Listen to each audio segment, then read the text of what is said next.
All right. Hello. I am so excited for this one. I'm probably going to say that every time. But I get to talk to Jessie today and nerd out about some human design, which we do anyway. So I think that's why I'm so excited about this one. And then for people who are watching the video, we're both coming from our environments. She's caves and she's got a very cave setup going on. I'm valleys narrow and I am totally in my closet and I love it. So we I love figured, that. why not? Like let's just be in our environment. I love that. Two projectors just locking into each other in their correct environment. What could be Oh, better? not much, man. Not much. I love it. So, okay, when I was thinking back of how I'd introduce you, I'm like, man, we met about a year ago, which was so crazy. Yeah, it was almost exactly a year ago. Yeah, and we were gonna do a thing with another coach, Hmm. and then it just kind of fizzled out. We stopped talking for a bit, and then all of a sudden we just started talking. I can't even really remember how it happened, and then we've just been nerding out on human design together. It's like we both re-entered the human design world in Hmm. a deep way at the same time. So it's been Yeah. really cool. Yeah, and I have to say too, that happens that way, that kind of serendipitous way for me so often being a fourth line. Like I will get introduced to somebody through somebody else, and then it's like that person who introduced us will like fall away or whatever it was that was holding that bond together. It's just like no longer aligned. And then that other person that they introduced me to, it's like we end up having a connection. And so it's so funny to think about that with us, about how we were introduced by somebody else, and then the project we were working on with him didn't work out, but then we stayed friends. Yeah, Very much a network thing. it is. Okay. So I'm always so fascinated. Well, I'm fascinated by all aspects of human design. But this fourth line, because I don't have much fourth line in my chart. Mm-hmm. And so I love hearing about people's actual lived experience, which is a lot of this podcast, right? So tell me more about how this network thing works for people. Yeah. I think this was something that really confused me in the beginning because when I first learned about human design, the information that was out there about the fourth line was a lot about it was a lot about networking, and it was like fourth lines are friendly and they're here to make connections and to bond with people. And it's not that that's necessarily not true. It's just that actually the way that we form our network is through externalizing. So it's actually the more prominent keyword or keynote for the fourth line is externalization. It's not even like networking isn't really even truly the focus. It's just that the network forms around you as a natural byproduct of externalizing whatever it is your truth. So I think of like the one line, the two line, and the three line as the very personal processes that you have to get, your personal wisdom. It's like the first line we know is the investigator and is always like studying the world around it in order to develop a foundation of safety. And then the two line is like the opposite of the one. It's like the one who's not here to investigate, the one who's just the natural at certain Mm. things. And then the three is like, let's take what we learned from the one and the two and mix it together and experiment with it and come up with our own subjective version of how to make things work. And then the fourth line is really that first next step where it's like, okay, now we need to get what we learned out into the world. So, fourth lines, it's like we learn something and we just have to get it out. We have to share. It's like always sharing. And I Mhm. found that when I focus more on just like learning what it is that I love to learn and sharing it, I naturally meet the people who are aligned for me. Um, but yeah, it's kind of a funny thing because we're really dependent on the network. We feel really cut off from the world and from opportunities if we don't have it. But yet if we're overly focused on the actual networking aspect, we can get really burnt out as well because we're also not here for strangers. That's the other Mhm. irony is I love the ironies in the human design chart. It always cracks me up. Yeah. mm-hmm. It's like the ironies and the paradoxes remind us that this really isn't for our mind anyway. Yes, You yes. know? I It's love. like I don't have to mentally think about being a fourth line or being an opportunist. It just is who I am when I am correct or when I'm living in alignment with myself. Okay, so what you just said right there about how you don't have to think about being a fourth line, it's just what happens when you're living correctly. This is what I love so much about talking to you, honestly, because so I'm the 1-3 mental projector, so all I've got is my ajna in my throat, and then you're the splenic projector, so you have your spleen in your root, and but we both have these 7 undefined centers, and so that makes so much sense coming from you. You're like, oh, I Mm-hmm. just embody this, and then I become this. It's great. But then, like my system, when you said I don't have to think about it, but how do you not think about it? Mm-hmm. Because I That's very mean, true. mental projector, 1 line, fear, motivation, I'm like, I don't understand how you just embody it. That's But very true. Yeah, that's a very clear distinction because you have a lot of energy to think. that's I true. don't. Yes. I do not. Oh man, part of me must be like, what's that like? Oh my God. I don't understand. But so this is something that I just love so much though, because I know for me, from my perspective and from growing up and all the stories I've created, right, is I would think, oh, well, I think too much. There must be something wrong with Mm, me because I can't embody it in the way that Jessie does. Oh, look, Jessie's externalizing. Maybe that's what I need to do. hmm And I would just keep finding all these other things. And so with my design though, I can now look back and observe and just really enjoy watching your chart come to life hmm and say, wow, cool. Jessie's externalizing. That's really cool. And that's something I wrote down that I really wanted to explore more because when you were recently externalizing an experience with a healthcare provider and you got on and you were just so honest and talked us through it. And then afterwards, it was like a few minutes later, you come back on and your energy had shifted so much. And you were like, I'm hmm not worried about it anymore. I know it'll be fine. And you explained, I'm just externalizing this thing because I know that's what I need to do. hmm And I could see the shift. And since I'm a mental projector with the soundboarding authority, I thought interesting because it's a little bit like soundboarding, hmm that whole process. So I was just curious, like the nuance between externalizing and soundboarding. Mm-hmm. Like if you had any thoughts on that. Yeah.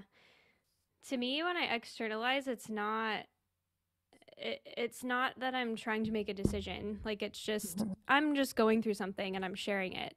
But what's funny is that the opportunities come through externalization. So you can almost think of it as Mm. like I'm not soundboarding to decide. I'm externalizing in order to get invitations in a way. So Mm. it's like so I externalize something and then opportunities come to me through my network and then my spleen says yes or no to it. So while I was sharing all of that about my experience, I actually received so much good feedback and guidance from people in the network. And then as they were sharing their different experiences with me, my spleen was jumping in and saying, "Yeah, I feel good to try this," or "No, I don't," or "This isn't," or at least this isn't the right timing for it, right? Because the spleen only Mm. knows right now what is healthy for me. That doesn't mean that in a day, in a week, in a month, and 5 years that that will change. Right. Yeah, so it's very yeah. You're right. There is a similar element to it, but it's all in like the nuance. Whereas like I feel like for you, it'd almost be like you take the opposite. Like it'd be like the opposite route. Like you being a first line with fear and motivation, you would be doing all of your like research and investigation into like all the different healing modalities that you might want to do. And then you would go soundboard. So it's almost like it's the opposite process for us. Yes. Yes. No, you're so right. And Mm-hmm. it's interesting how that happens because I'll look at a bunch of different things and then I'll just need to talk about it. And it's interesting the shift that happens. I think that's the thing that got me is seeing your shift Mm-hmm. in your energy and in how you were showing up in the video. And that's when I was like, okay, it's just so funny, like the nuance of it. Yeah. And it's Um, funny what our minds will convince us is the actual problem, right? It's like mhm, human design is a really good way to begin to decipher all these different sensations that we have in our body. You know, it pairs really well with a lot of somatic experiencing type techniques. And so it's like these feelings start coming up, and then our mind is like, I'm anxious because of X, Y, and Z. But then, you know, something else happens, like from from that experience that we're talking about. It's like I got this mental anxiety and I thought it was about this health related stuff that I was experiencing. But in hindsight, I realized that it was actually just my roots adrenal pressure pushing me to go externalize. And that was all it was. And then as soon as I did that, the pressure was gone.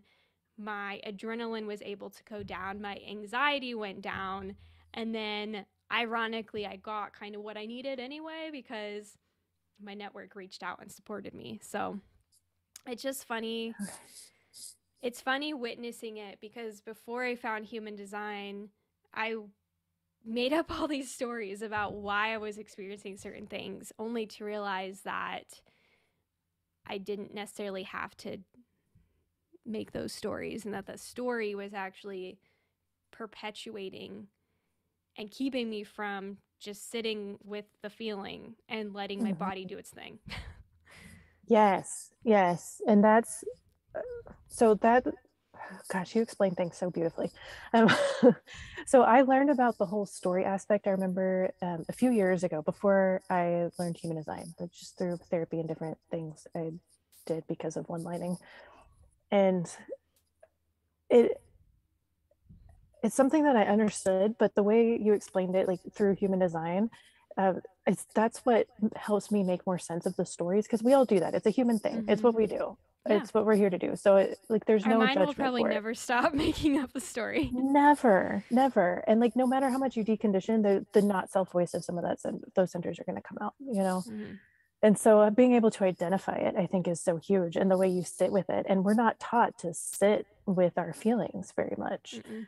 It's like, no, that's a feeling bad. And I even hear people, like just today, I was doing a reading and she would say something like, well, I know it's just a story, so I need to move on. It's like, hold on, we're going to sit with it for a minute because it's Mm-hmm. there for a reason. Mm-hmm. And Yeah. so I love how you're able to move it to your root and sit with it and say, okay, well, what's actually happening? What's being communicated here? Mm-hmm. And that's the beautiful thing, being able to love yourself in these processes. And so I'm curious though, with this root center, because you were talking about how you were feeling this anxiety and you realized it was just the root center communicating to you, and you have a very defined root center. Mm-hmm. Yep. So I do not. And so I experience this anxiety. Like I can relate to what you're saying about the anxiety of the root center. But I'm just curious how it's, I was going to say how it's different for you with the define, but I know we can't Mm-hmm. really compare.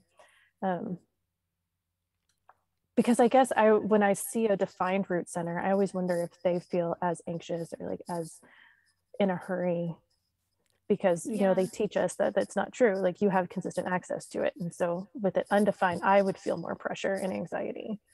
Yeah. So for you, is it just more of a guidance then? Yeah. So it's interesting because, technically, uh, like human design source material would say that fear lives in the spleen and anxiety actually lives in the ajna. So I Mm-hmm. use the word anxiety, but truthfully, I think I would guess that my experience of anxiety would be very different from your experience of anxiety in your defined ajna, for example. Like when your ajna's churning over something would be Mm. very different than when my root just has a lot of adrenaline built up.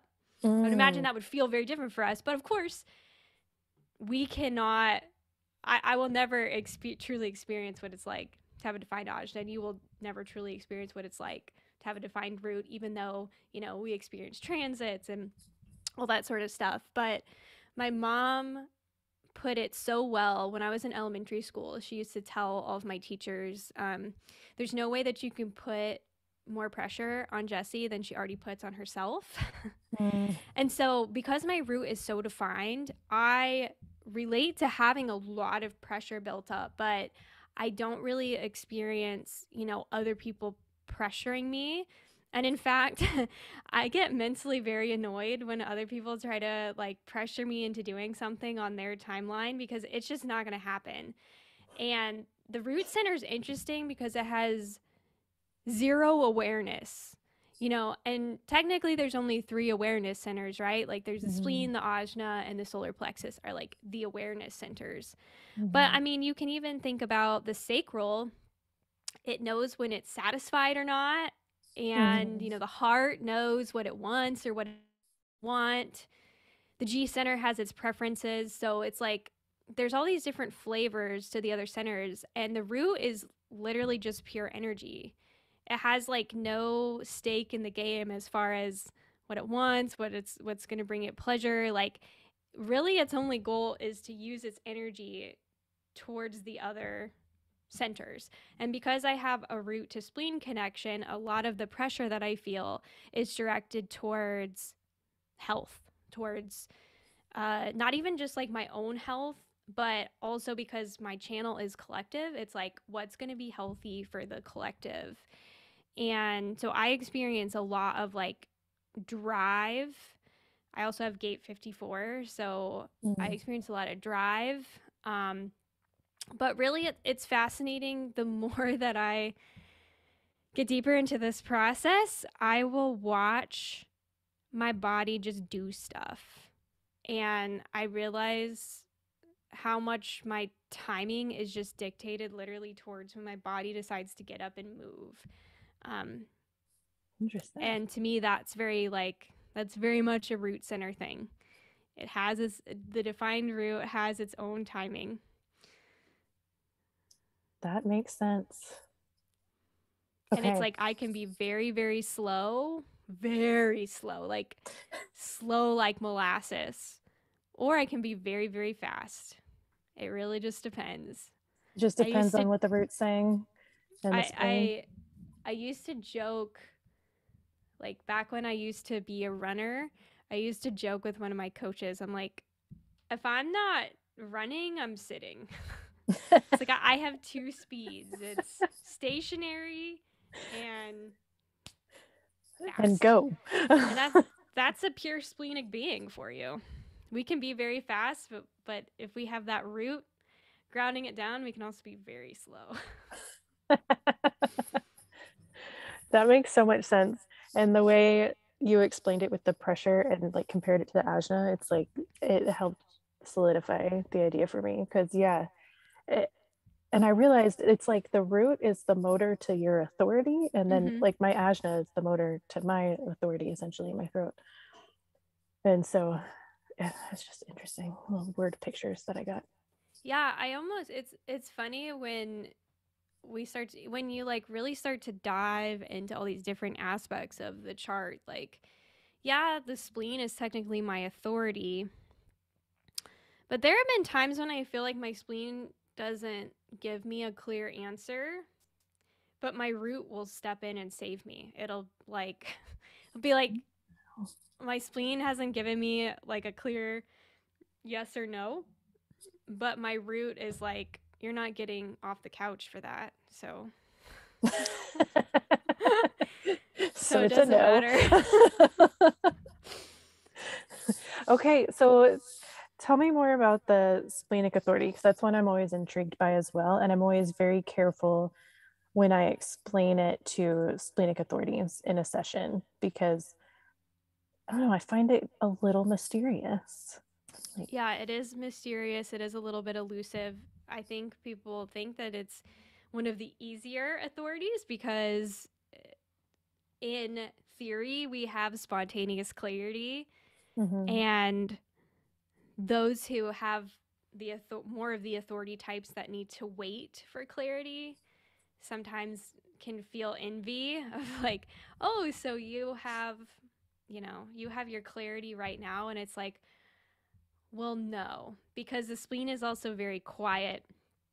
And so what I found, especially in the beginning, was that I had to be very weary of making especially important decisions when I was around an emotionally defined person, or if there was like Mm. emotionally defining transits that were going on, because the solar plexus is a lot louder than the spleen.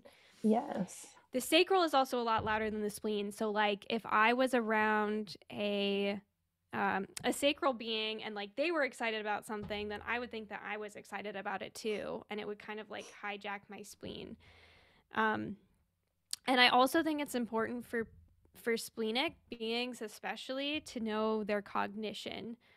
And maybe this isn't as important for people who have like um, a fully bodily channel connected to their spleen, like a fully red or unconscious channel, Mm. because that's going to mean that their body is really going to feel it. But for me, the my only channel that I have is half conscious, half unconscious.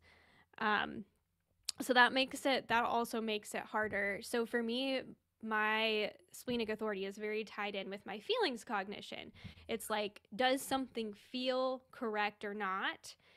And because the spleen is all about health, what I've really noticed for me is that when I'm getting a yes to something, it feels almost like it feels like every cell in my body is vibrating in harmony with each other. And Cool. this kind of goes back to like the feelings cognition as well, because feelings cognition can tune into frequencies. But I feel like there's this sense of harmony in my body. It feels like, okay, this brings a sense of vitality to me. This feels fresh. This feels alive. Versus when something is a no, it's like there's dissonance in every cell in my body, and I feel kind of like something is shrinking into me. Mm-hmm. And it's like if I tap into that potential, like if an opportunity is presented to me and I tap into that potential, and I feel into it and it just feels like bleak and gray and there's like no life, then I know that it's like spleen is telling me a no. And sometimes like when spleen will say no a lot more than it says yes. I mean, some people often will say that the spleen doesn't say yes, and I feel like mine does. Um, Okay. but it definitely says no more than it says yes. Like the no's are more clear. That seems like life in general sometimes. I know. Yeah, and it's anyone with splenic authority, like I always tell them that it's like you need to come to find an acceptance about how spontaneous you are. It's Mm-hmm. like I use this example a lot with clients, and it's kind of a silly example, but when you apply it to like bigger aspects of life, I think it helps people to understand. So, like, comparing someone who's emotional to someone who's splenic would be like if these two people were approached by a group of friends and the friends asked them, like, do you want to go to dinner and a movie with us on Friday? The splenic authority person might get like an immediate yes to that, or they might immediately know, like, okay, yeah, I would like to do that with you on Friday. Whereas the emotional authority person would be like, I need to sit with us for a few days, right? Mm-hmm. So they would ride their wave about it. Um, but they would have more information because the solar plexus has a lot of depth to it. So they would get more information about that event as they ride their wave. So they would wait a couple days and they'd be able to go back to that group of friends and be like, you know what, I really would love to go to dinner with you, but I'm going to have to say no to the movie. Like, I'm just not feeling it. Whereas a Mm-hmm. splenic authority person might get like an immediate yes, and then they'll go out to dinner with the group of friends, and they'll have to say like, let's say they're getting the checks or whatever, and then their spleen is suddenly like, I'm not really getting the impulse to go, or the instinct, like my instincts are telling me not to go to the movie. So then it's like, okay, you have to confront in the moment that you no longer want to go to the movie. So it's like Mm-hmm. emotional authority people will have more clarity up front, whereas the splenic authority people, it's like moment to moment. And being okay with, okay, things sometimes change spontaneously in the moment when your body gives you new information. It's like Yes. constantly, it's like your body is constantly evaluating all of the different possibilities from all of the different timelines and like constantly redirecting you. That's a lot of work. Yeah. Okay, so just being aware in the moment and being okay if things change too, Mm-hmm. which I would imagine could be really hard if you're still inside of your conditioning. Or you, Yeah. because especially with I mean, you have a wide open solar plexus. So how did that present for you when you were younger? Like, were you scared people would get mad at you if you switched last minute or? Oh, yeah. Well, it's funny because every single person in my immediate family is emotional authority. So my mom, my dad, my stepmom, and my stepdad, and all four of my siblings are all emotionally defined. So I took Wow. in a lot of emotional conditioning and I didn't know what to do with it. And I spent a lot of my, especially teenage years, hyper analyzing and hyper fixating on like, why am I feeling the things that I'm feeling? Mm-hmm. And come to find out that I was just absorbing a lot. So I think that's why I started running in high school, because it gave me an outlet to like honestly just leave the house whenever I wanted to, because I'd be like, I'm just gonna go run. I'm just gonna go for like a 3 mile run. See you later. You know, anytime that it was too much for me. But again, that was also a slippery slope because, you know, as we know, the open solar plexus, it's like not self theme is avoiding truth and confrontation. So I Mm. quite literally for years was running away from truth and confrontation and feelings. Like I was literally running away from feelings. Um, so it was kind of like a blessing and a curse because in a sense that's really all I needed sometimes was to just be outside of the emotional energy. But Mm-hmm. then I also missed out on a lot of opportunities to learn how to confront and set boundaries. Um, Yeah. and I don't even remember if this was the original question or not. I'm just going Just on a tangent. yeah. But Go yeah, with that what's was coming my up. experience as a kid with that and with my emotions. I felt like an alien in my family. Mm. And you know, the funny thing is that we're all conditioned to be what we're not in some regards. So I watch my mom and my stepdad even sometimes will make really impulsive decisions. And then they'll have to like undo what they did, you know, because Oh. emotional authority people are often conditioned that, oh, if you wait, you're going to miss the opportunity, you know? Mm-hmm. And so Mm-hmm. I see that in them, especially they're both opportunists as well. They're both 4-6. So I think for them, they feel like if I don't say yes right away, then I'm going to miss it. Um, so I feel like from watching them as a kid, I was like, I don't want to make impulsive decisions because I don't want to have to undo it later. Right. So then I Oh. became obsessed with like, I'm going to be responsible. I'm going to like really logically think about things before I make a Mm-hmm. decision. Um, but we know that's not how the spleen works. So it's actually just it's so funny that's like it's always my gut. It's always the first gut instinct that's what's right. And I've seen that play out in my life over and over again. So interesting. Yeah, I mean, especially to be surrounded by emotional authority people, uh, that can be a lot. Both of my kids are emotional authority, and Mm. my mom is. My dad and brother are pure generators, so a lot of energy. And Yeah. luckily, my kids are a projector and a manifester, so when we're all together, it's like super chill. We connect Oh, all I nine don't think I even centers. knew that. That's cool. Yeah, it's awesome, and like we connect all nine centers, so like there's some energy, but it's all through connection because none of us Wow. have Yeah. the actual sacral. And so it's like super cool. And then it's Having interesting. like a sacral free oasis is nice. Yes, it's been great. And then but I noticed the difference of things so much, like when I'm around all my family, because Mm-hmm. my brother and his wife are generators. Their daughter's a Manny Gen. You know, my dad's a generator. And then my mom and my youngest are manifestors, and I'm the projector, and my oldest are projectors. And so it's just like the generator people kind of take charge of everything. Mm. And Yeah, then I could we see that. I just kind of hide in the back. I've been able to forgive myself more for that lately too. Like knowing the designs, like I'm not going to try to keep up with you. Yeah, You have especially fun. as a mental projector too. Yeah. Yeah. There's no way. um but okay, I was just thinking about how you were talking about how you literally ran away from truth and Yep. confrontation. Yep.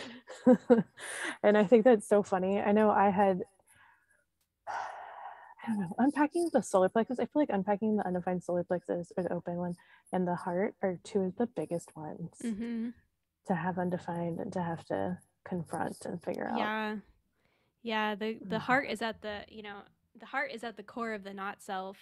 So Yes. everything goes back to the heart. Like I find that even people who have a defined heart, it's always like their open center is still trying to prove its worth in some ways. Like even if someone has, let's say, a defined heart but an undefined spleen, it's Mm. like the spleen will be like, if only I could like hold on to my relationships, and if only I didn't ever have to let things go, then I could prove that I'm worthy. Like Mm-hmm. even though they have the defined heart, it's like everything kind of still goes back to like our mind proving its worth.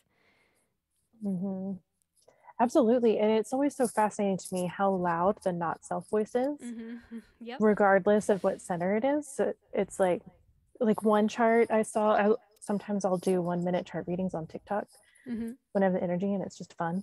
And so one chart came in and it was defined identity center Mm-hmm. with every single gate lit up. I think only one or two Whoa. channels, but like all of it, right? But then No she had way. a wide open heart and undefined solar plexus, and I think an undefined sacral as well. So I was like, okay, this is what I love. How we were talking Wow. about the nuances in human design and these like Yeah. opposite things that happen. Like this is so cool. Because and I did a video about it. People seem to like it. It's like, okay, well, this is like the most identified identity center I've ever seen. So Mm-hmm. you have a consistent sense of direction. You have guidance inside of you. But these centers that are undefined, I guarantee yell a lot louder. Mm-hmm. they're Mm-hmm. they're like freaking out trying to get attention. And she commented, she's like, yes, oh my gosh, how did you know that? Mm-hmm. So Yeah. yeah. Oh my gosh, it's so true. And there's like so many nuances to it too. Like if you have an undefined heart, let's say, but you have like a gate that's pointing towards it. So like if you had, let's say 44 was pointing towards it, coming Mm-hmm. off the spleen, then gate 26 is going to be like a core wound for you. It's going to be like, if only I had the nerve, if only I could sell myself, Mm-hmm. then I would be worthy. Mm-hmm. Then I would be worthy, or then I would be successful. It's like the not self is also trying to avoid our not self theme. So it's like bitterness as a projector is our not self theme. But then Mm-hmm. also, what we need to watch out for is our mind trying to make a decision to avoid bitterness. Right? So it's like the Yes. not self will try to Yeah. convince us, like in that example that I just gave, it's like if only I could just prove that I have the nerve, and if I could learn how to sell myself well, and if I could portray myself in a certain way, then I would be able to prove that I'm worthy, and I would never have to experience bitterness again. Or I wouldn't have to experience bitterness in this situation. It's like it's so sneaky. Yes. Yeah. So That so just made sneaky. me think of the lion on the Wizard of Oz with that song, "If I Only Had the Nerve." Or If I only had, yeah. Uh, um, the coward. Oh, sorry. Now I'm thinking about Wizard of Oz. I actually played the cow. This is a really fun fact. I actually played the Cowardly Lion in a play when I was like 11. Really? I took acting classes for like 2 years when I was like 11 and 12. Just another one of my undefined G center experiments. Yes. Oh, that's cute. I didn't know Try on that. these different identities. Right? Did you have fun with it? Yeah, I don't think I learned very much because I'm like a terrible actor. Like I have no poker face whatsoever. Yeah. But it was fun. I remember liking it. I always thought it would be fun to be an actor. That was one of the things I wanted to try. I was too scared to really try much as a kid. I also really wanted to be a cheerleader and a dancer. Never told anybody though. Really? That's one of those childhood stories that I had to unpack, because I was like 5 or 6 and I asked my mom if I could be on the drill team because my brother was playing football and I saw the drill team. It was like the 80s, right? So there's a whole bunch Mhm. of shiny teal happening and like giant bangs. And I was like, I want to go to there. And my mom said no. And I don't remember exactly what she said. I just know she said no. And then I made it mean, though, that I was bad for asking Oh. and like literally never asked again. I think I was in my 30s before I told her that I always wanted to dance, but I was too scared to ask. Literally undefined solar plexus problems. Yeah. Well, Yeah.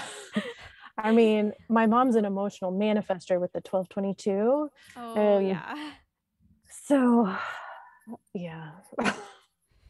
And I avoided lots of confrontation over there. Yeah, I understand. That's rough, especially if she's, not self and doesn't Mm. understand her impact. I can imagine that would be really hard. Yeah, that's something that helped me as well to heal because I remember as a kid, I just was convinced my mom didn't really like me. Hmm. And my mom, I think I said something once, like when I was a teenager and I was being very teenagery, and I'm like, you don't even like me or something. And she freaked out and she's like, I love you so much. And I Mm. was like, but I don't feel it. And so I Mm. realized as a projector, especially a mental projector, that recognition is so huge.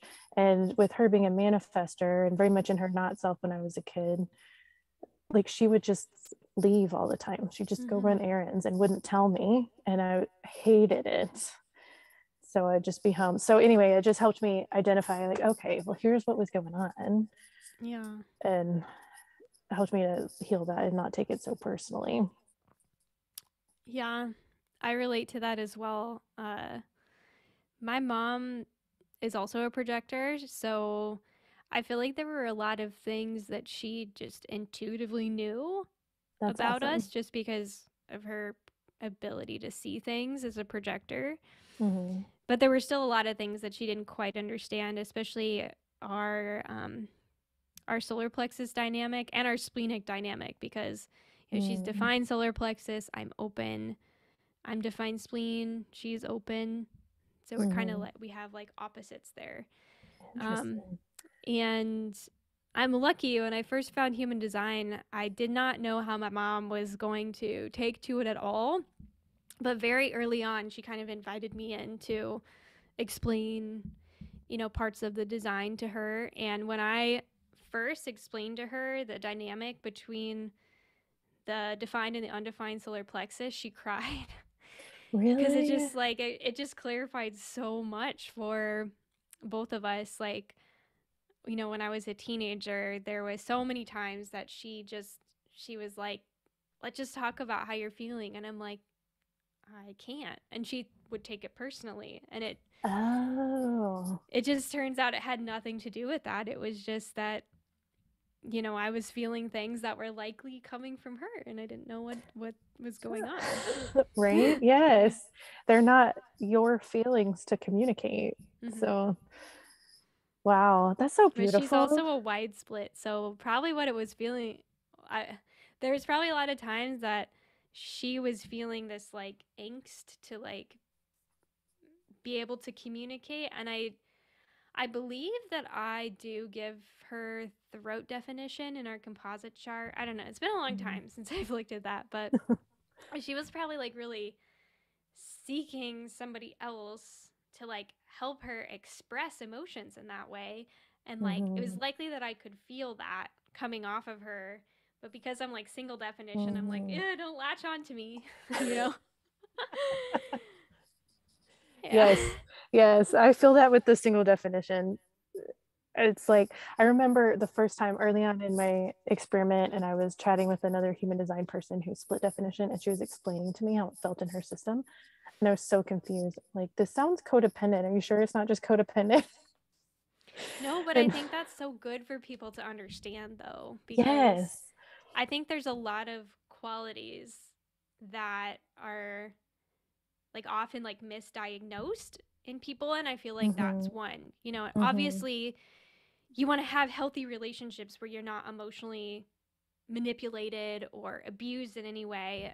So I'm not talking about those things, but I'm talking about like, I think there's many instances where people might be told that they're codependent when really all they needed was that other person's aura to Yes. process information, and that's it. Or maybe they needed to get out in public in random people's auras and they didn't know that. They weren't Right. taught that. Yeah, exactly. So I think it is so helpful to, because I feel like labels in certain ways can be really beneficial when you can specify something and put language to it. Mm-hmm. But then it can also be really detrimental if you're using it as a box, or if it's something that makes you feel bad. Like, Mm-hmm. like being codependent, that comes with a whole baggage of Yeah. stuff. And that can be a little overwhelming if you feel that way. And, but then it could separate someone from what they actually need. Mm-hmm. It's like, well, yeah, they are kind of codependent, but it's it's not like, because they run better, like their system actually wants that piece. I start to think about it as like clock, the things inside the clock that turn Mm-hmm. around and they've got to connect to each other. Mm-hmm. And it's All like the gears. the gears, yes, thank Mm-hmm. you. And it's like they're just missing one little gear there, and so they need that gear, and then it helps turn things more Mm-hmm. efficiently. Like, okay, yeah, that's not a bad thing. That's just what happens. And I see it in my kids. My youngest is a triple split, and he's Mm-hmm. so social, and he's so good with people. Like, okay, Yeah, and I'll even see that. that like the channel of openness, the 1222 that you said your Mm-hmm. mom had, that channel especially needs to be able to be melancholic and also know that, it has the ability to express only when it's in the mood. You know, Mm-hmm. selective mutism is associated with that channel. My brother has that channel, and he had selective mutism as a kid, where his Oh, voice literally like shut down um, when he experienced like a strong and kind of like my assessment of it anyway is that he had emotional trauma when my parents separated, which then kind of created this mm, whole disconnect between his emotions and his ability to express. And somewhere along the way, he lost his ability to be able to speak. It wow. was really wild. Yeah. So yeah, it's very interesting to look at design through that lens as well. And Yes. I feel like that can easily happen, especially in individual channels. Like they need to be able to have the ability to be melancholic because that's where their creative expression comes from. That's where Mm-hmm. their clarity comes from, is being able to kind of withdraw and be in the melancholy and to emerge when they're ready. But that's another one where I feel like in society we don't give a whole lot of space for that either. We don't. Mm-hmm. We don't. It's like, get out and make it happen. And why are you being antisocial, or different things? Yeah. I, I know that's something that helped me with my kids, because my oldest is emotional projector, and he can be a little, he's also a 2-4. And then I'm double checking because I'm pretty sure, yeah, one of his emotional channels from his solar plexus is an individual. Mm-hmm.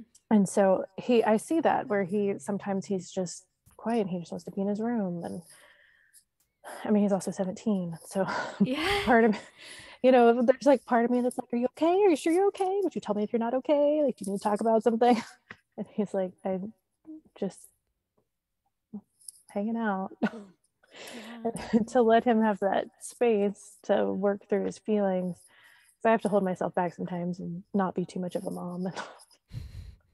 Like, just talk to me, it'll be fine. Let him learn how to navigate those waves. Yeah. Man, I don't know how I would be as a mom. You know, it's like holding myself back from giving guidance when it's friends or even family is like one thing, but then when you're a mom and you're a projector and you see things, it's like, how do you not? It's like, how do you not butt in? I feel like that would be really hard. That's a good point. I haven't really thought of that. You know what's weird though is like from the time I was pregnant with my oldest, I just had this feeling. Well, it was this moment I was watching ER. You remember that show? Yeah. And which nobody should watch when they're pregnant. And because something traumatic happened. And so I'm like crying. And but it was this moment where I remember something happened to a baby, right? And so I just thought, I'm going to let this kid be who they need to be and not project my stuff onto this kid. And so that has always been my goal. And plus, I mean, I was only 22 when I became a mom. And I already knew that I was so far from myself, from my true self. And I just didn't know who I was. And I didn't want my kid to feel that way. I wanted my kid to be supported in who they were. And by the time they leave my house, I want them to be able to know themselves as deeply as any 18-year-old can, and to step out in the world with that security and that knowledge, and to know that they can always come back and ask questions, or like that I'll always be here as a guide. Wow. So that's been That's my beautiful. mission from day one. Yeah. Like, I want them to know who they are and to love who they are. But I mean, there are times, like even just yesterday, took my youngest to get his haircut, and I always make them speak for themselves at the haircut. And I heard him talking to the lady, and then all of a sudden I just interjected with something and I stopped myself. I was like, I know he can finish that sentence. It's fine. Oh And my God, that's such a projector mom thing. My mom does that so much too. Sorry, my bad. Just a moment. It's fine. He can talk. Yeah, I find myself doing that a lot, especially with my older one, because it takes him a beat to answer questions. Just because he's a flipping genius, and he's got all the definition, and he's got the 2343. So I can tell he's just like processing something for a hot minute And you're before it worried that comes it's going to out. be taken the wrong way by somebody? A little bit. Yeah. And then also, I think, I mean, I don't know what it is. I don't know if like being in the space, I'm connected to somebody, something, and I'm feeling anxious, or I'm not exactly sure. But I'll find myself like I've literally bit my tongue before. Like, just wait and just let him Whoa. talk. That's So crazy. yeah, it's a process. Yeah, I would imagine. But that's a good question. And it's been good watching him, especially my older one, just come more into himself and be able to speak for himself. Because he's such a 2-4, he's 2-4 projector, and he's got that channel, and it's his conscious sun and earth too. And Oh yeah, the writing across of explanation. yes, Yeah. and he's like ever since he was a kid, he's loved science. And even now he's in pre-AP physics, like casually making 100 in it, just like no big deal. Casual. Yeah, like last year he made 100 in pre-AP chemistry, and next year he's going to take AP chemistry. And so I'm watching him, like, that's where the 2 line is. And he literally, he's like, I mean, I don't know, it's just whatever. I'm like, do you want to study science in college? He's like, Freaking 2 lines, man. Oh my God. I know. Sometimes I just want to shake them. I'm like, ugh. I only have It's one so 2 line in crazy. my whole chart, so I have some I two get line envy. jealous. Yes, Some 2 line same. envy. Same. I remember going through all my gates. I'm like, how many 2 lines do I get some 2 line? No. Got some 3 line energy. Yeah. I But think my only 2 line is the 54, which already came up the ambition. It's like I have a lot of natural ambitions. That makes a Oh, lot of sense for me. yes.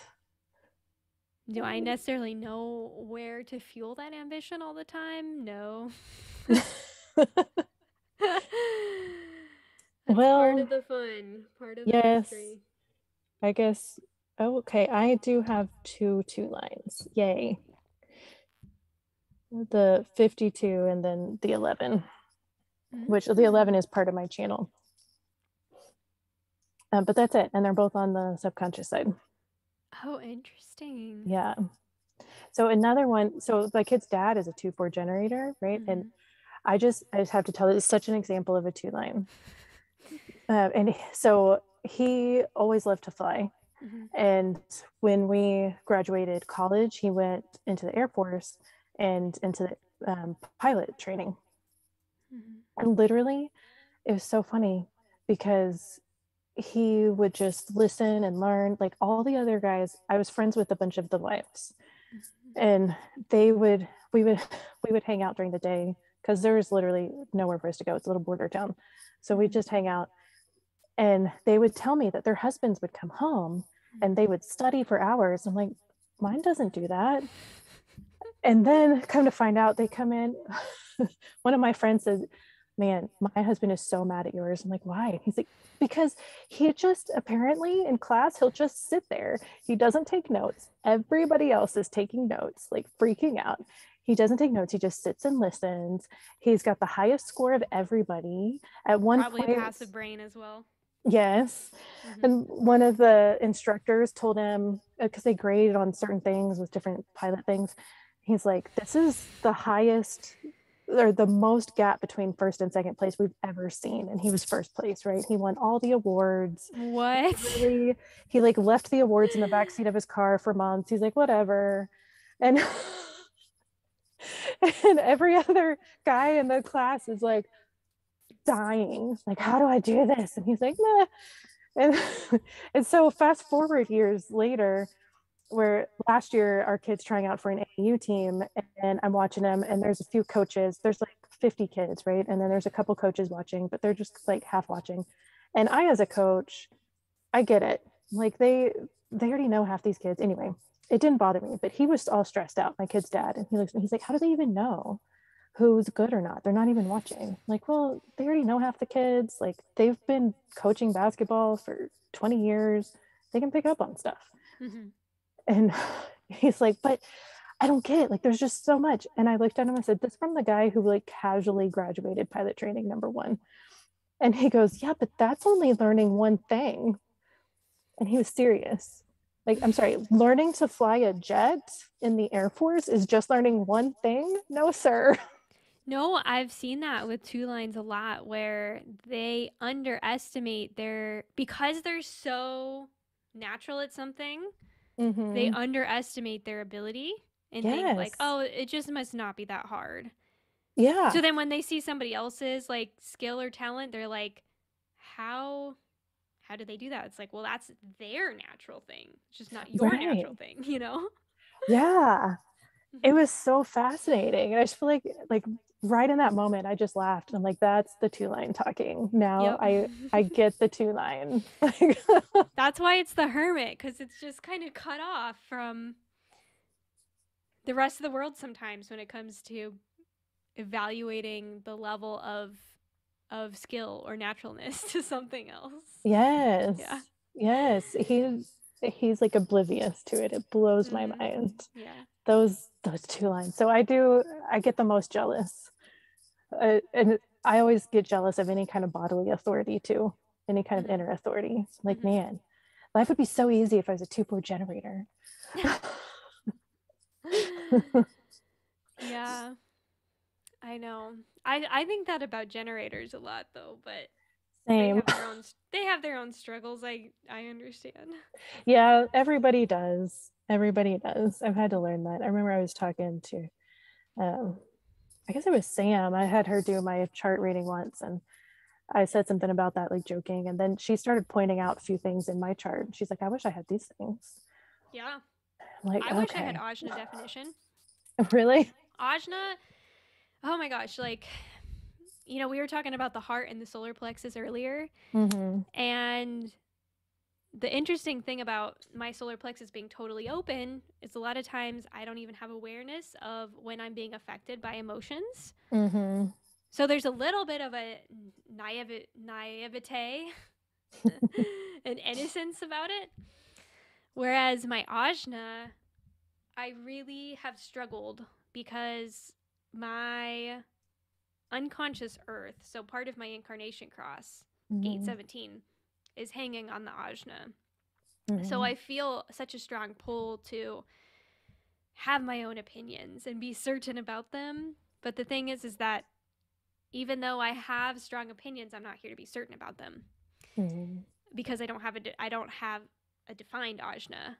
And especially spending so much of my life in academia, like being, getting my doctorate and everything, like I spent so much energy pretending to be certain. Mm-hmm. Or maybe I didn't even know I was pretending, but like just trying really, really hard to be certain about things because I thought that if I wasn't certain and if I didn't have strong opinions and if I didn't know what it was that I believed in, then I wouldn't be smart, I wouldn't be intelligent, I wouldn't make it in the world, blah blah blah. So I have a lot of ajna conditioning stuff. um so yeah, I also dated a mental projector for 3 years and like I remember just watching how like certain things were fairly effortless for him and just thinking like, "Oh, I wish I could do that." So, I don't know. We could do that with probably anybody's design. Anybody's for sure, like the comparison. Because Mhm. really, I've gotten to this place where I really love my design and I think it's Mhm. pretty cool. Mostly because it's affirming everything I've ever actually wanted. Yeah. And it's like as the pieces start to fall together, it's like, "Oh, that's why. Like that's Yes. why I have this definition." Okay. It's like nothing is wasted. It's Yes. all as it's supposed to be. It's so beautiful how it all comes together. And I mean, it helped me because I would always overthink stuff and I would be so insecure about my decisions. And I get it now because I didn't have consistent access to bodily guidance. Mhm. And so, of course, my ajna is going on overdrive because it's the only motor type thing I have. And that's part of why I got in CrossFit because it helped Mhm. move the energy. Mhm. Kind of like you were literally running from truth and Yeah. confrontation. I was like trying to Yeah. physically work out the thoughts. If I just work out hard enough, I'll just release everybody else's energy that's living in my Yes. body rent free.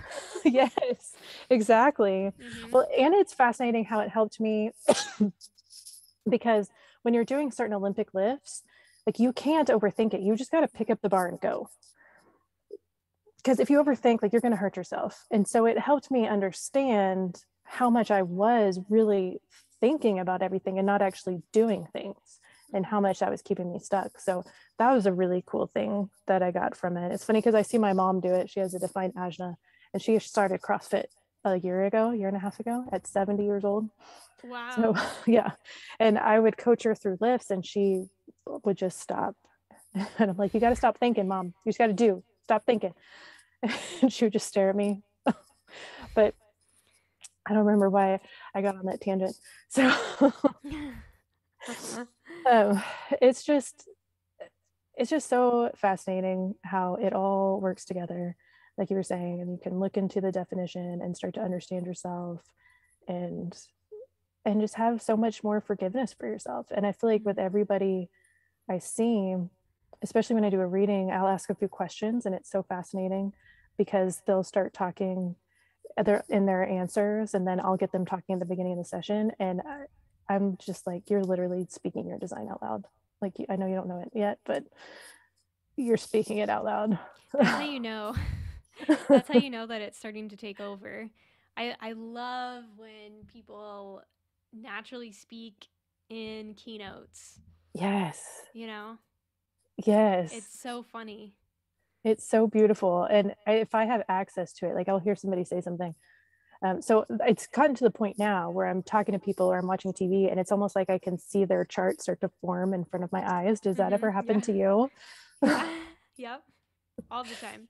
And Yeah. then if I have access, I'll go look it up. It's like, I knew you had this gate. hmm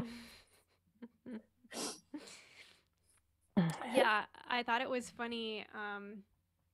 Right now it's like all the news, the whole thing that happened at the Oscars last Oh night. my gosh. And somebody sent me Will Smith's chart, Yeah. and there's a couple different, there's some discrepancies in his birth time. So, like, he may or may not have the channel of initiation, which would be hilarious, like the shock. Right. But what grabbed me actually was that he's left angle cross of healing. So, left angle cross of healing has the 56, or sorry, the 46. The 46 and the 20, or now I'm mixing it up, but it's half, basically, it's half of the gates that are in the incarnation cross of the vessel of love. And Oh. in Will Smith's acceptance speech, slash, they're calling it his apology speech, he was talking about being a vessel of love. And I'm like, he literally has like, he's not the cross of the vessel of love, but he has half of those gates. And then I think he Yeah. also had gate 15 as well. So I think like the only vessel of love gate he was missing was gate 10. I'm like, that is fascinating. Oh, It's yeah, like, that makes so much sense. So it's the 46 and 25, right? yes, yeah, thank you. Yeah, what's cool is my brother is left angle cross of healing. My sister is right angle cross of the vessel of love. And then Oh. I'm cross of service. So my brother is like the bridge between my sister and I, because left angle cross of healing has the 58 and the 52, which Mhm. are in the cross of service. And then he also has the 46 and the 25, which are in the vessel of love. So Oh, like wow. he's the That's so cool. little bridge between us. You know So what's fun. crazy? My brother and his wife both have the cross of healing. Whoa. Yeah. I got so excited when I saw that. And of course, they're looking at me like I'm crazy. And I'm like, guys, you don't understand. This Isn't is that not so common. funny, like, to see the patterns? Um my dad's an emotional generator who like naturally lives his design so well. It's so funny. My dad, too. He's just living Yes. his best like respond responding life. Like, he doesn't Mhm. initiate for shit. He just like, Yeah. literally, my dad, the last time I saw him, I had like gone to the grocery store and Spleen took me right to the kombucha, which I hadn't had in like forever. Mhm. And so I like got a couple different flavors of kombucha, and then I brought it over to where my dad was staying, and he's like, "What is that?" I'm like, "It's kombucha," and he was like, he had like 10,000 questions, right? Because he's a 5'1", so Okay.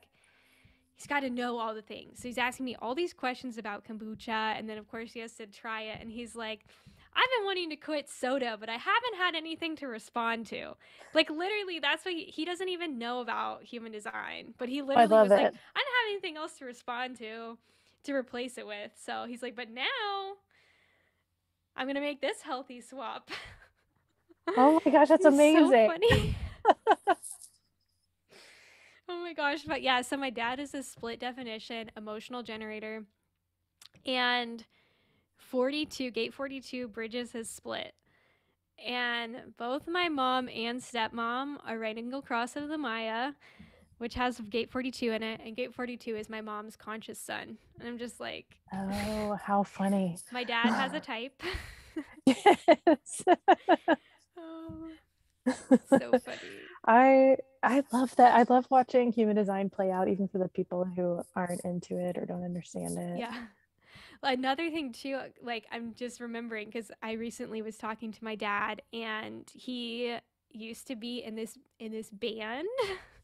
He was like, that was one of his hobbies, as he was the Uh-huh. lead singer of this band where they sang a bunch of like 70s and 80s rock, classic rock songs. Oh my gosh, that's amazing. And he recently like had this, and his conscious sun is 6.5, so friction, and he's a Mm. 5, so he's like projected upon. So there was literally like this friction within the band where they were having equipment malfunctions, they were having timing issues, and they literally projected onto my dad that all the friction was coming from him. And Wow. I'm so proud of him because also, you know, he's living his best, like, undefined heart life. Like, he didn't try to prove, he didn't try to, like, defend himself. He's just like, he's like, I don't feel like all of this is on me. I feel like there are things I can take accountability for, but also, like, there's other things that we need to look at. And then ultimately, at the end of all of that, it was like they kind of just all mutually decided that my dad was going to go his separate ways. My dad's like, you know, it's funny, like I felt relief after that. And I'm like, yeah, like you were being projected upon. They weren't Yeah. appreciating you. It was no longer satisfying for you. Yeah. And like as he was describing this too, he was just like, like he was like letting out all this energy by sighing. And I'm like, yeah, this was like a natural ending for you. That's so funny. I know we've talked about this before, but my dad is also a 5-1 generator, just like living so aligned Mm-hmm. without ever having to study. And it's so Living his best weird. life. Yes. Yes. He just, it's amazing. I'm like, dude, I had to do so much unpacking. I I had to go get a whole college degree on communication and to figure all this stuff out. You're just over here just living your life all natural. Like how? But Yeah. it's fun. It's fun watching it. Yeah, I mean, I think my dad, yeah, I don't think it's all been easy for him. I think there was struggle, like, especially just like when my parents got divorced and everything. I think he's learned a lot. And what's interesting to witness is so him and my mom are both desire motivation. Mm. My mom lives her motivation very naturally, which is rare. It's very rare to see someone like living their motivation naturally, but then to not necessarily be living their strategy and authority naturally. Yeah. So my mom is very much like in her desire motivation of like having a stance about things, having, you know, very much like asserting what it is she wants, what it is she desires, what it is she wants in the world specifically. Whereas my dad, you know, my dad has been, I think, in a lot of his life in his innocence transference, where he's like, I don't want to take a stance. I don't want to have an agenda. Like, I just want to, like, kind of be free and, like, let other people handle stuff. And one thing that he told me once when, like, him and I were healing a bunch of stuff was he said that one of his biggest regrets was not taking more of a stance with my mom on like how he wanted us to be raised and um, not really asserting what it is that he desired when it came to us and like custody of us as they were separating. And I thought that was a really big moment for him because it was like him stepping into that desire. Mm. Whereas it's kind of interesting where it's like my mom's desire, my mom being in her correct motivation, almost like put him in transference because he felt like he Oh, couldn't be in his desire motivation because it was clashing with hers. yeah. So yeah, That is so just interesting. yet another thing that's like helped me heal my relationship with my parents. Right? Absolutely. That's what fascinates me about this system, like for me specifically, and it sounds like for you, it like gives me a visual to understand what is actually happening, to like see where the energy is actually going and to understand why people are acting the way they are. And then it just relieves so many stories and so much judgment. Yeah. And it's really beautiful. I know some people get weird about it. Someone asked me if it was like a cult. I'm like, well, anything can be a cult if you give it enough power. That's how I feel about it anyway. Yeah. Yeah, oh gosh, this could be like another whole rabbit hole that we could Yes. go down. Have you ever listened to the podcast called A Little Bit Culty? No. Okay, it's so interesting. Like I highly recommend it. Okay. I actually started listening to it because I wanted to like understand what cults were, so that when people Yes. ask, "Is human design a cult?" like I can give a more educated answer. But I feel like the biggest thing about cults is that like you get into a position where you can't leave. Mm. So that's what I always come back to is like human design is here for you when you're ready for it or when you feel like this is like, I guess, yeah, when you feel like you're ready for it. But it's also something that you're free to walk away from at any time. Yes. You know what I mean? Like there's in everything in life, there's always going to be, like sunk costs to things. Like, you could argue, well, I invested so much time and money in this, so I feel like I have to stay. And it's like, yes, but that's true of everything in life. you Hmm. know, and to me, that's a collective, undefined spleen wound is like learning to let Mm. things go, learning to let it go. Okay, learning to let your time and energy that you've spent already dedicated to something, let it go. And yeah, I mean, ultimately, at the end of the day, there's no one that's like keeping you in your human design experiment but you. Exactly. Yeah. That makes so much sense. You can walk away from it at any time, or you Yeah. can even, there's people who just want to know kind of the surface level. Well, to my one line, it feels like they just want to know the gates and the centers. And Yeah. some people like go all into it with all the variables and the color tone and base and And there's uh ways to get the information for free too. yeah, that's another thing. Yeah, there is.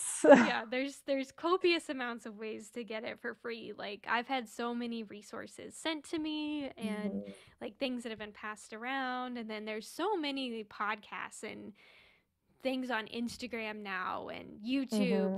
There's so much where you can learn so much about it before you even decide if it's right for you or not, you know. Yeah, I'm glad people are starting to talk about the variables a little more because that Mhm. felt at the beginning of my experiment for me, I remember being really confused and nobody was really talking about it, and it felt a little like it was being gate kept.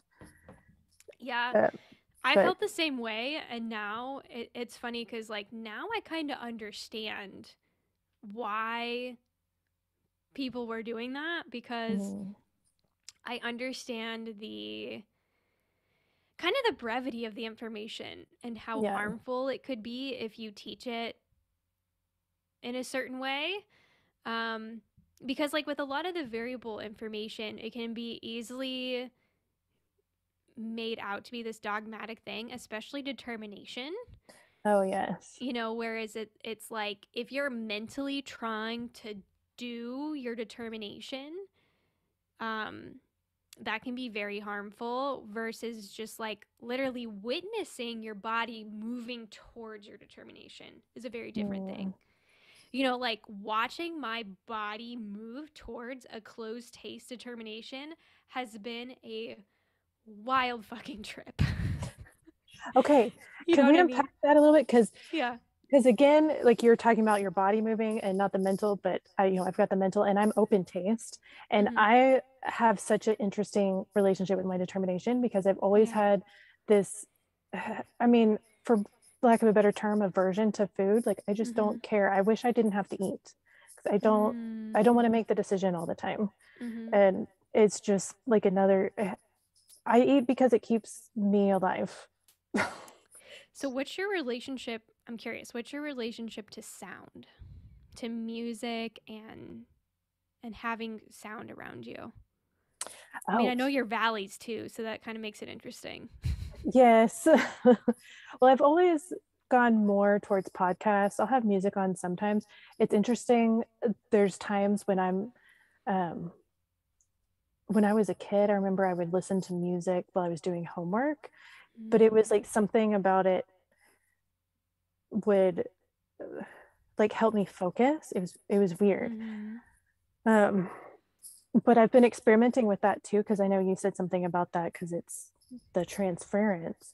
Mm-hmm. And so I've just been exploring that a bit. And I realize I do, or I have kind of masked a lot with sound. I don't sit in quiet quite as much as my body really wants me to.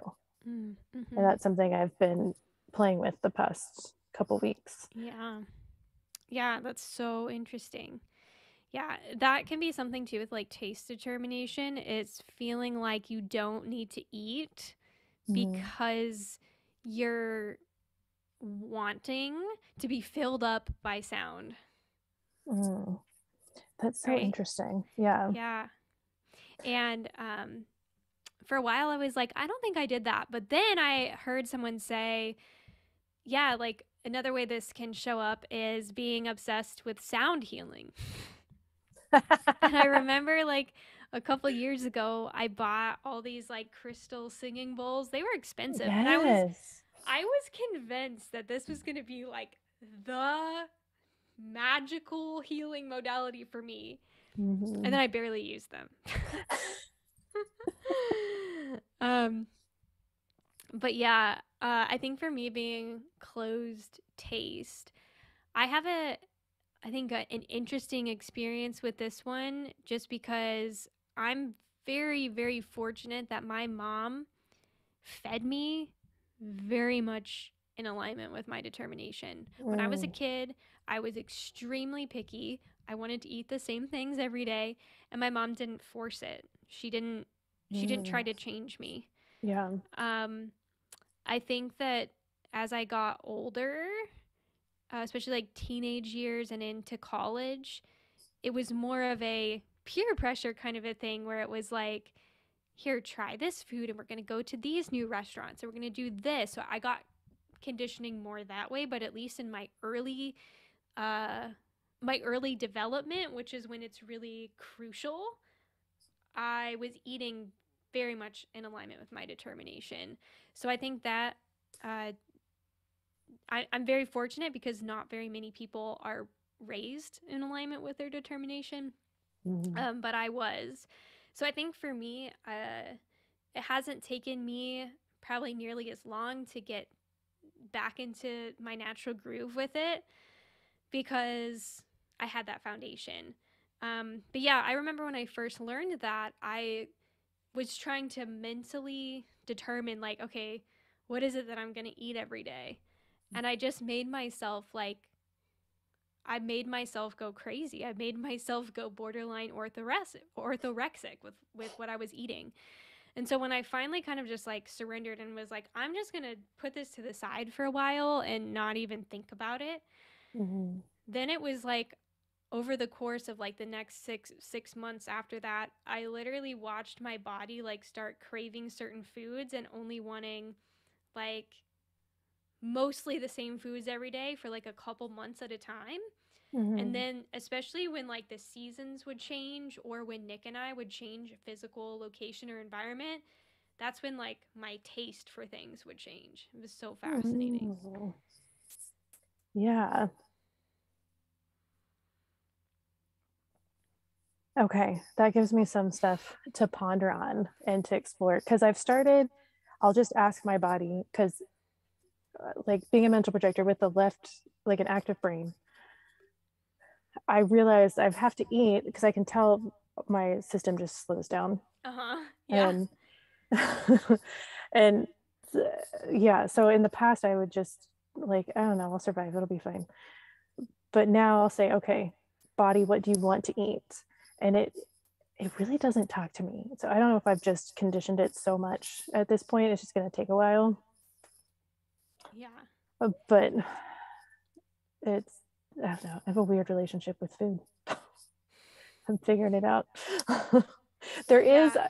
I mean, I have to admit, I think there's some body dysmorphia thing happening there because it's almost like it's so weird. Like, I have felt fat for my entire adulthood. Hmm. Makes no sense. It just really doesn't. And I look back and I'll look back at pictures. Like, I remember feeling so fat in this picture. And now I can look back, like, I looked amazing. It's so weird. And even Hmm. like right now in this moment, I'm like, oh my gosh, I'm giant. And it's so interesting. I don't know where that comes from. And so I think honestly that's part of it. It's like if I eat too much, then I'll get even bigger, or I need to eat the right things to make sure that everything happens how it's supposed to, or whatever. Mm. It's so weird. Yeah. There's a lot of conditioning around food, especially for women. You Mm-hmm. know, we've been like fed, no pun intended, all these narratives about food and what's healthy and how much we should eat, and there's all these different ideas behind what's healthiest or not. And I think with any active brain person, regardless of what their specific determination is, I heard Sam say this once, and I have found it to be very true in what I've observed in others who are active, is like in the beginning you have to like continue to tell yourself that like eating anything is better than eating nothing. Yeah. Like it's like literally just beginning to nourish yourself again, because your brain truly does need so many more calories than like someone like me who's a passive brain.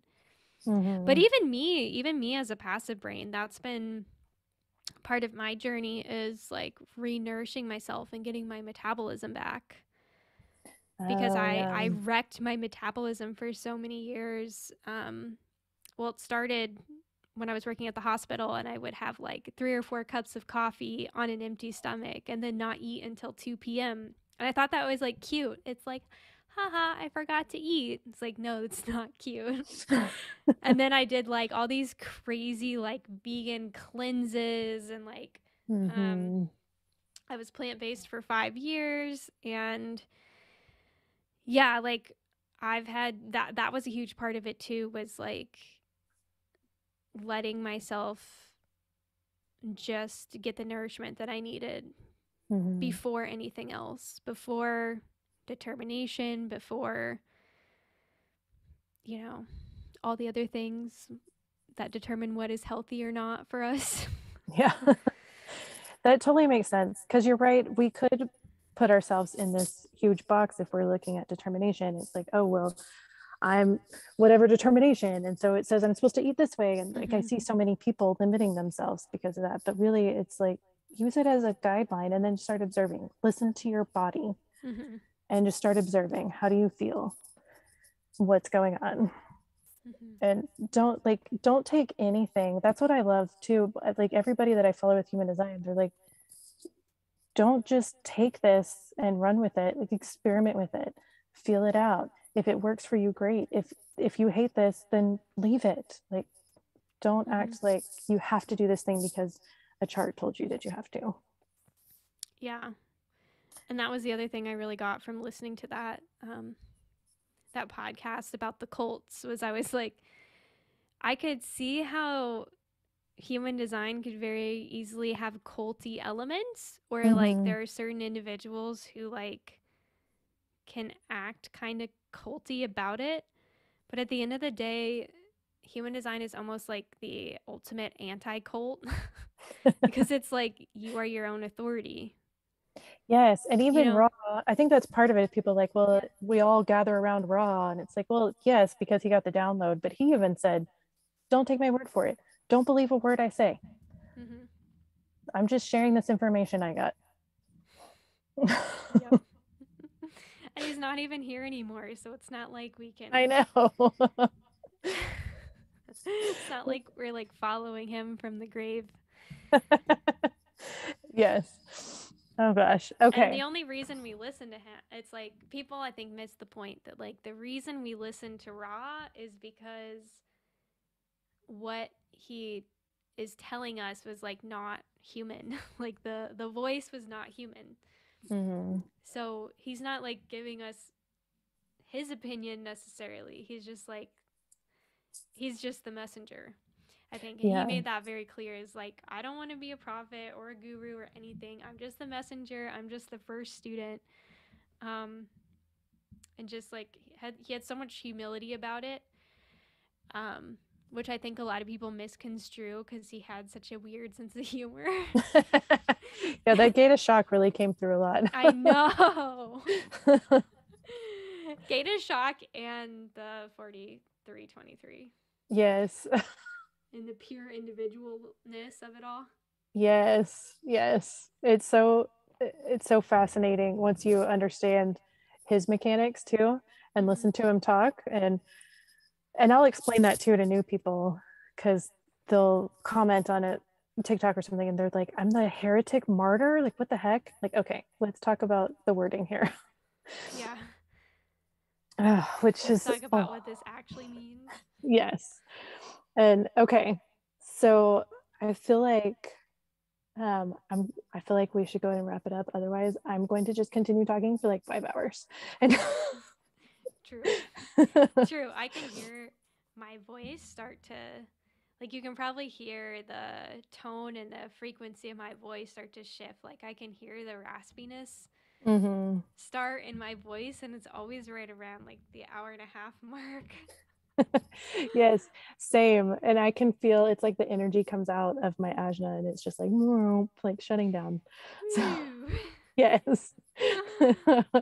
Yeah, it's funny. I have like this switch, and even my friends pointed out, like if we're hanging out at night or something, like I just can't stay up past 8:30. And it's like I'll be fine. I'm like, okay, everything's good, and then just not. And I feel like that's just Yeah. what happens. It's like, okay, I'm out of words. Yeah. But okay, I just have to say thank you again so much for all of this amazing, juicy wisdom and for spending the time with me chatting about this. And I hope that we can record more things in the future and Yeah. spread the I'm love so and down. spread the information. So I'm so down. This was fun. it was fun. And I feel like there's 500 other things we can talk I about. know. Yeah. So It was so fun. Thank you so much for having me. And yeah, thank you so anytime. much. Absolutely. And I love that we both got to be in our environments. Okay. Environment for the win. Oh, and I want to say real quick before we go, like if anybody is wanting to find you or get a reading with you, like what kind of services do you do and where can we find you? Yeah, so the place I'm most active right now is Instagram. You can find me just at joyfully human. No periods or underscores anything like that. Just joyfully human. And I do mostly foundational sessions. So for people who've, you know, never had a reading before, I kind of introduce them to the basics. But I also am just open to invitations. And so if there's anything specific that you recognize about me from my content and you would like to reach out to me and be like, "Hey, I would love to have a session with you and talk about blank." Then I can tell you, "Yes, I would love to do that. That sounds great." Or, "No, I feel like that's probably not my expertise, but I can refer you to somebody else in the network." So, I'm happy to do that. And I am kind of in a learning phase right now, and I guess contemplating what my offers will be in the future. So uh, I will possibly be changing what I'm offering soon. So Okay. when when I know more, I will share more.